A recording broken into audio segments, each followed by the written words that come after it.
आसनी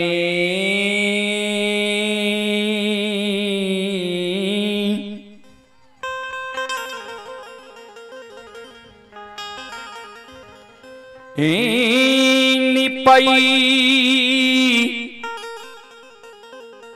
ते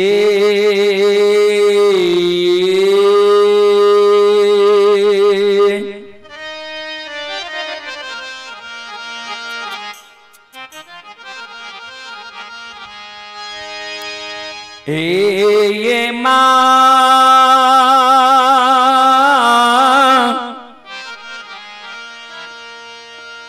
तार हता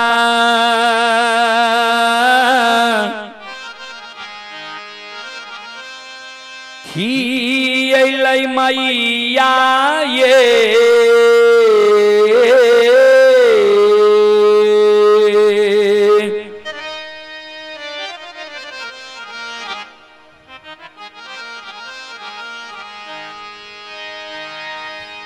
जाननी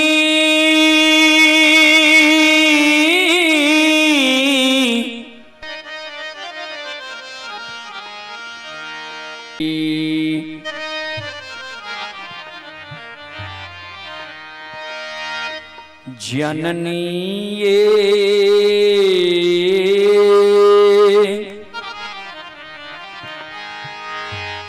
धूपा धुआं न जलैते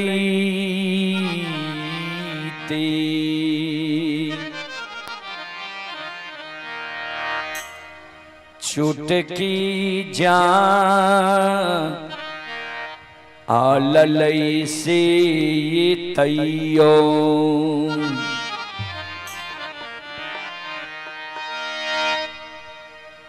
नाही उल्लाहनमा छूटलई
श्रोता बंधु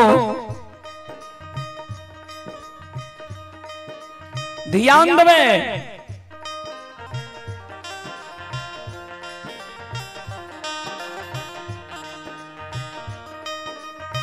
एक अबला एक बिचारी दुखियारी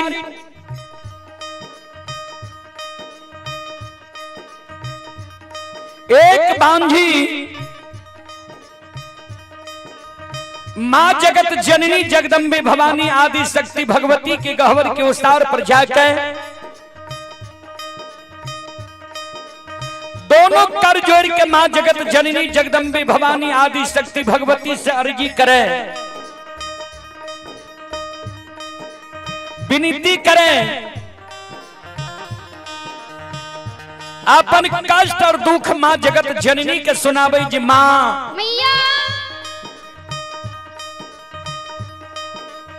अपनी के आसनी गहबर निपाइत मां हमर तरहत खिया गेले अपने के गहवर में धूप धुवन जलावत जलावत माँ हमर चुटकी जल गए। अपने के गहवर में चढ़ावे के लेल फूल तोड़े तोड़े त माँ नाखून खिया गए।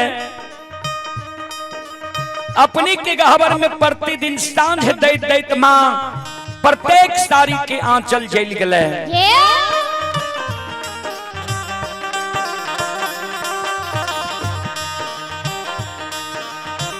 आतयो नाही देलियै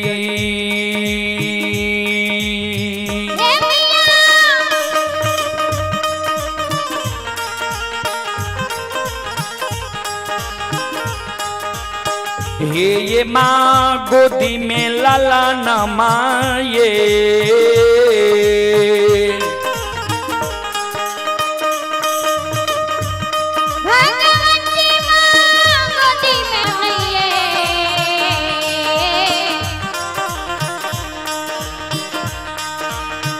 मैया ये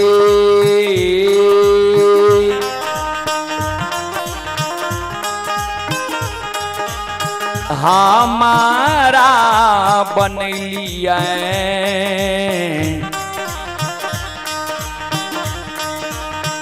बांझी मरूछा निशिधाय माय दाय माय उल्लाहनमा दै छइये।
संत शिरोमणि श्रोताबंधु, अभी जो आप लोग यह कार्यक्रम देख रहे हैं, यह कार्यक्रम अभी रुदल पजियार यूट्यूब चैनल व रुदल पजियार फेसबुक पेज पर यह कार्यक्रम अभी लाइव चल रहा है, जो आप लोग अभी मोबाइल में भी देखते होंगे और देश विदेश तक का लोग इसी प्रकार, जैसे आप लोग एलईडी में देख रहे हैं, इसी प्रकार विदेश तक का लोग देख रहा है।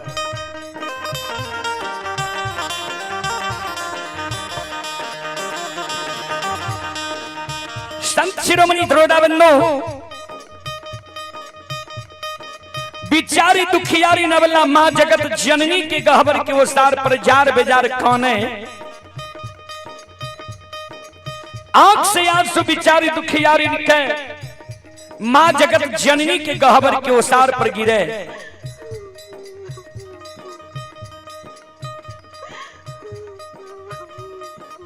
कैन कैन के माँ जगत जननी के कहे माँ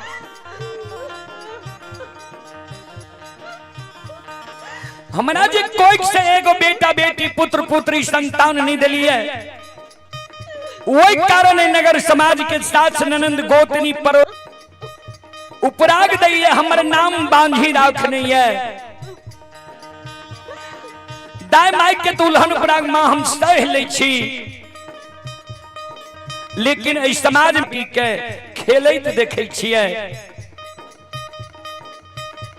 दाय माई के घर आंगन में दाय माई के बेटा बेटी के दाय माई के गोद में हंसै के आवाज सुनै छिए माँ ए मैया दाय माई के घर आंगन में दाय माई के बेटा बेटी के ठुमुक ठुमुक चलैत देखे छिए दाय माई के गोद में दाय माई के बेटा बेटी के काने की आवाज सुनै छिए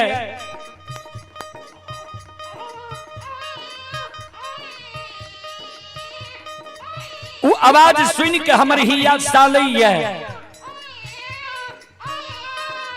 जे भगवान किया ने हमरा कोई सभी तक एगो बेटा बेटी पुत्र पुत्री संतान दिलक है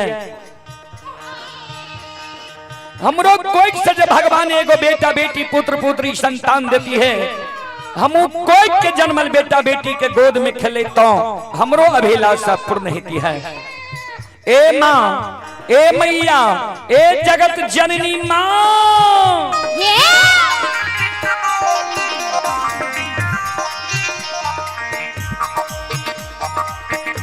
सबके अंगन माँ